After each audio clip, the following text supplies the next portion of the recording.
మేషరాశి నుంచి మీనరాశి వరకు జ్యోతిష బలం ఎలా ఉందో చిలక ప్రశ్న శాస్త్రం మన జానకిరామ్ని అడిగి చూద్దామండి. 2025వ సంవత్సరం నుంచి 26 సంవత్సరాల దాకా ఈశ్వవసు నామ సంవత్సరం ఉగాది ఘడియ నుంచి చూద్దాం.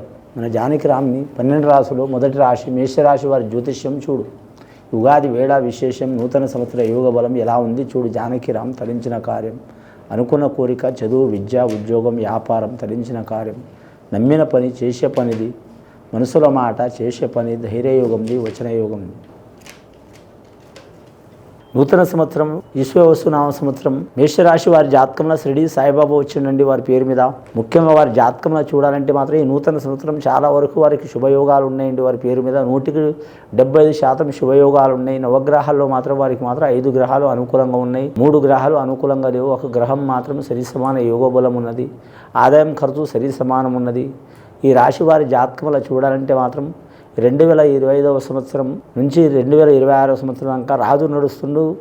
కరెక్ట్ వీరి జాతక బలానికి ఈ సంవత్సర ఘడియల రాజు సూర్యుడు నడుస్తుందండి. దానివలన వీరి జాతకానికి మాత్రం ఈ రాశి వారి యోగ బలం కుజమహారదశ కాబట్టి చాలా వరకు శుభయోగం ఉంటుందండి. కానీ ఎంత ధనం వచ్చినా మాత్రం విపరీతంగా ఖర్చు అవుతుంటాయి. ఖర్చు అయినా సరే ఎంత ధనం వచ్చినా వీరికి ఖర్చు అయినా ఇంకా తిరిగి ధనం వచ్చే అవకాశం ఉంటుందండి. వీరి పేరు మీద పట్టుదల అధికం ఉంటుంది, అనుకున్న పని సాధించే యోగం ఉంటుంది. ఆకస్మికంగా ప్రయాణాలు ఉంటాయి, ఆకస్మికంగా శుభకార్యాలు ఉంటాయి, ఆకస్మికంగా వీరి ఇంట్లో అపశకునాలు కూడా జరిగే అవకాశాలు ఉన్నాయి, ఇబ్బందులు వచ్చే అవకాశాలు ఉన్నాయండి. కళ్యాణ విషయంలో, రుణ విషయంలో, ధన విషయంలో కలిసి వస్తుంది. నమ్మిన వారు ఇబ్బందులు పెట్టే అవకాశం ఉంది. సన్నిహితంతో ఉన్నవారికి ఒక కంట కనిపెడుతూ ఉండటం మంచిది. ఈ రాశివారు ఎవరిని విపరీతంగా నమ్మిన వీరు ఇబ్బందులు పడే అవకాశం ఉంది. అలాగని ఎవరిని చాలా వరకు డౌట్ పెట్టుకోవద్దండి. అది మాత్రం అనుమానం పెట్టుకోవద్దు. అనుమానం పెనుభూతం. చేసినా చేయకపోయినా ఒకరి మీద అనుమానం పెట్టుకుంటే మనిషికి మనశ్శాంతి ఉండదు, నిద్ర పట్టదు, తినే అన్నం వంటికి పట్టదు. మనసు అనేది చాలా భారం అనిపిస్తుంది. ఒక పని చేయబోయి ఇంకో చేసే యోగం ఉంటుంది.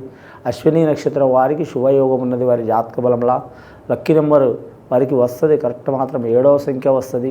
సోమవారం చాలా వరకు అనుకూలం ఉంటుంది వారి జాతక బలంలా.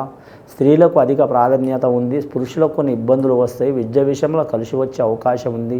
వారి జాతకంలా ఎవరికి పూజ చేసినా చేయకపోయిన వారు మాత్రం వారి కులదేవుడిని ఆరాధించడం మంచిది అని ముఖ్యంగా మాత్రం వీరి జాతకంలో కొరివి వీరన్న స్వామికి, భద్రాచలం రాముల వారికి, అలాగే కాళభైరవుడికి పూజ చేయడం, సుబ్రహ్మణ్యేశ్వర స్వామికి పూజ చేయడం మంచిది.